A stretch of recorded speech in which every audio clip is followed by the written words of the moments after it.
Congratulations on, getting into the UFC. I'm going to ask all these guys that, are in your position. I'm sure you've thought about this moment for a long time, winning the Contender Series and getting the contract and speaking to us. So I guess what are the emotions now that you're not just through the fight, but you are where, you wanted to be?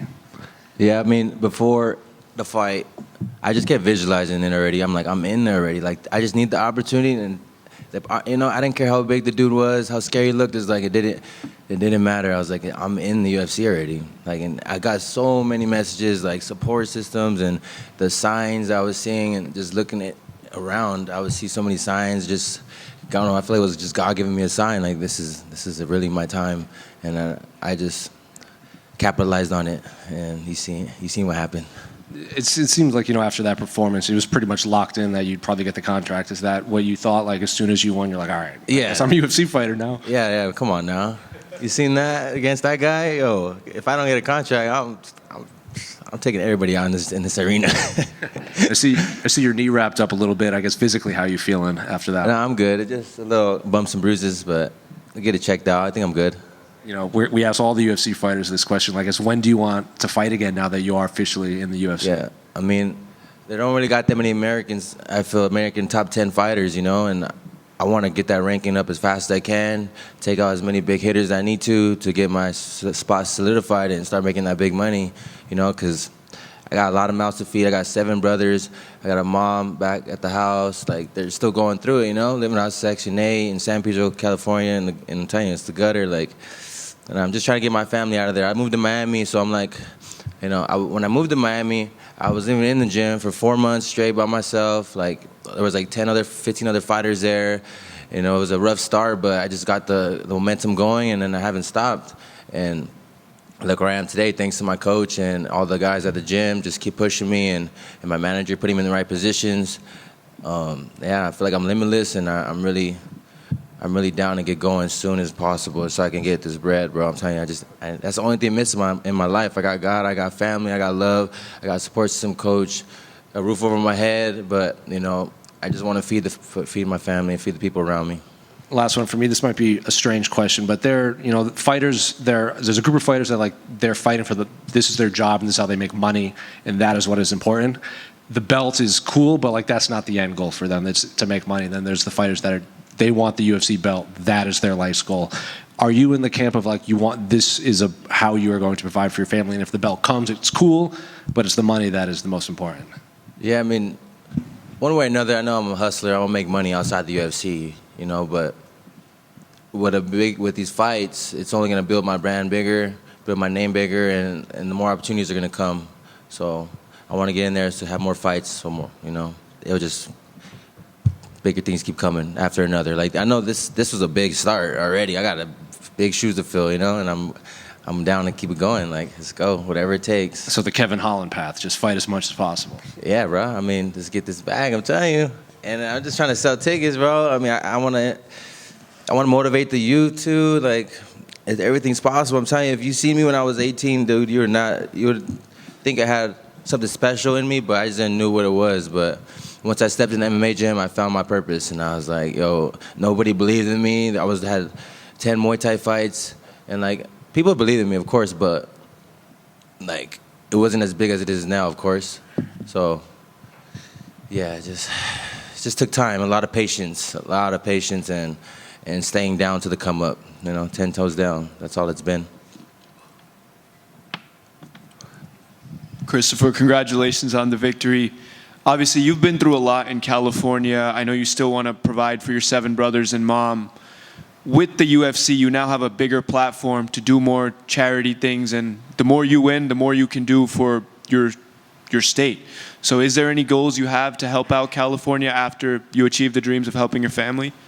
Yeah, I mean, there's a lot of corrupt things going on in my city, a lot of homeless, a lot of addicts, a lot of people that are just lost, that have no type of opportunities. So I'm figuring out different ways. I'm working with some nonprofits actually, so maybe I can get something going. Just being there in person, just praying over somebody could make the difference in someone's life. Just getting them to church or whatever it is. Any way I can help, I'm gonna try to do that for sure, man. Just Once I get myself going, get myself set, then I'll be able to give back even more, That's awesome. And I know people that helped you was the Goat Shed Academy. They welcomed you. They housed you. What was that experience like, meeting all those people and, them letting you live in their gym? Yeah, I mean, you walk in, it's like a prison, They're like, "What's up? Where are you from, homie?" So it was tight. It was cool as fuck. I was used to it, A lot of people were suffering there. I was like, hey, this is like second nature to me. Like back home, I was living with rats and roaches. I'm telling you, when I was a kid, no lights, no electricity, no water, no power. So yeah, it was cool to me. I asked my manager. She's like, Chris is just having a good time over there with everybody. Like it was like a little frat house. We were living off meal preps. So, but shout out to Coach. He was providing everything for the gym, not making no money off the fighters, but somehow we were making way. And yeah, it was a good time. The best times actually coming to Goat Shed. And now that you're putting Goat Shed on the map, who's the next star? Who's the next UFC fighter coming out of your gym? Man, we got a lot of up-and-comers. CJ Brent, we got Roy Unbroken. He's a savage. He deserves a chance, another chance, man. We got Shazabe. One day he's making his UFC debut, MMA debut, coming from Karate Combat. Everyone in there got super, super duper like crazy skills, and they're all different. And yeah, man, just everybody has their own path they're going to. But it's just like, who was it? It was Puyas. My other guy, Puyas, got a chance for the Contender Series. Now it's me. And then we had Jimmy Bucks coming into there, and next week. But unfortunately, something happened with him. I think he had to pull out. But it's just like a chain reaction. Goat Shed is like on the move right now, and we're all gonna get there, pretty sure, at the same time. And one last question for me. Jamal Hill and Aljamain Sterling, they were going so loud for you in the crowd. What does it mean that two UFC champions watched you and cheered you on as your dream came true? As though me and Aljo, we've been having a blast in Miami every time he comes out. So that's my dog, bro. Yeah, I'm going to his wedding on Sunday. That's why I'm staying all week, man. I was coming to the wedding before I even just knew that I was fighting on the Contender Series, and I found out I was fighting on this Tuesday. And I was like, it's the same week. Oh, it's over. Just having a good time now. And the other guy, you said who? Paul? Jamal Hill. Oh, Jamal Hill. Yeah, I seen him at the PI today. He's a good guy, man. But yeah, I never even met him really. So. That's what's up. I'm happy he supports me. Sean over here to your left. Congratulations. For the fight itself, obviously it was an electric fight while it lasted. So was there any part of you that kind of worried that you might be punching yourself out? Because he kept doing just enough to kind of prevent her from stopping the fight. I didn't think I was gonna get punched out, but I was like, how much longer can this guy take a beating? I just seen a video of him getting punched for like 80 seconds straight or something like that. And I'm looking at the ref. I'm like, is he good? He's like, I'm hitting him. He's like, I'm good. And I'm just like, no, you're not. No, you're not. So yeah, I didn't think I was gonna get punched out. I was like, if anything goes to the second round, he's gonna be cooked, like just as much as I am. Taking all those punches to the face and how wobbly he was. I knew he wasn't gonna. If it did go to the second round, all it was gonna take was one more hard punch, and I would have definitely got it if I needed to go the extra mile. And last one for me. I know you just said you go crazy with Aljo out in Miami, but what's life like compared to back home California and obviously in Miami? What are the biggest differences for you? Well, LA's home. I gotta just see my friends, my family. It's just I don't have a stable place to stay in LA anymore. Home now is Miami because I have my own space, I have my own privacy. Just me and my girl. We can just focus on the path, the journey.